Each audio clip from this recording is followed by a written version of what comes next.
18 Lost, a reflection on grief, addiction, and the urgency for change in our communities. This is James with Net News Ledger. I want to talk to you today a little bit about social media. I have 1,400 friends on Facebook. That number used to mean something vibrant. It was a reflection of life, community, connections formed through family, work, friendship, shared struggles, and laughter. But recently, I was scrolling through my list of friends on social media, and a much darker truth emerged. 18 names, 18 faces, gone. All young, all Indigenous, and all now just memories. Some were taken by addiction, some by alcohol abuse, some overdosed, some were murdered. Each name of those 18, it represents a life that was once full of potential.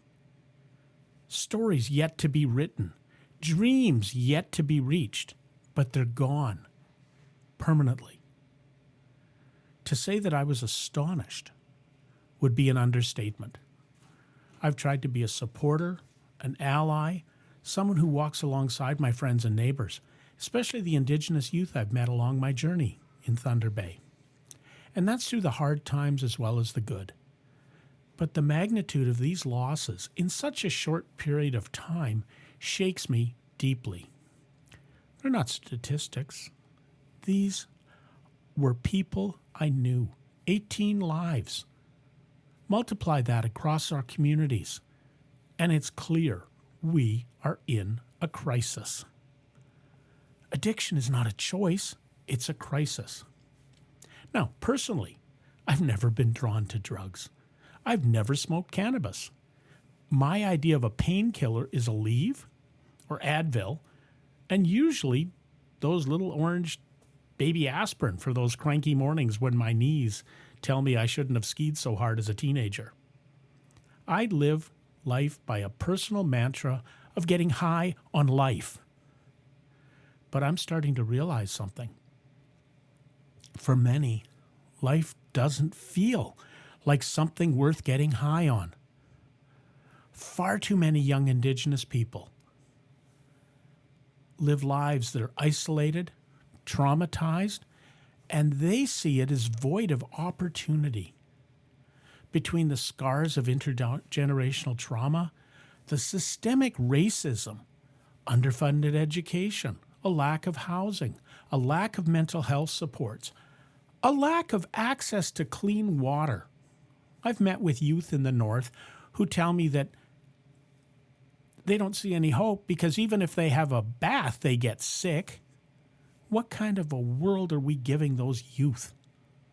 These are all parts of a system that has failed repeatedly. Addiction is often a symptom. It's not the cause. So we have to ask ourselves, are we really making things better? This is the hardest question I've had to ask myself lately. Is what we're doing to make life better for young people actually working? Because if we measure success by lives saved, hope renewed, futures reclaimed, then that answer is heartbreakingly clear. Not enough, not yet, not fast enough. Thunder Bay, like many northern communities, grapples with that toxic mix of poverty, drugs, violence, and disconnection. Indigenous youth are dying. And despite all the headlines, all the inquests, all the roundtables, the funding announcements, the social media awareness, truth is, I think too little has truly changed on the ground. This is a call to our communities and to ourselves. Now, I don't claim to have all the answers, but I do know that 18 is too many. I know that silence helps no one. And I know that if our hearts keep breaking a little more and a little more and a little more each time an obituary is posted, if you are reading this and you are struggling, I want to say to you, you matter. You're not alone. You have a path forward. There are people who will walk it with you to your success. If you're someone with power, privilege, or a platform, start using it to build something better. Invest in healing, not headlines. In hope, not handouts. And if you, like me, are grieving and wondering how we got here, hold space for the hard questions. But don't let the heartbreak paralyze you. Let it move you. Let it motivate you. Because 18 lives of those young people that I know, and I'm sure you do too, they can't be forgotten. Not now, not ever. This is James Murray. I'm speaking to you from the Net News Ledger newsroom in the vault on Red River Road in Thunder Bay, Ontario. Thanks for listening.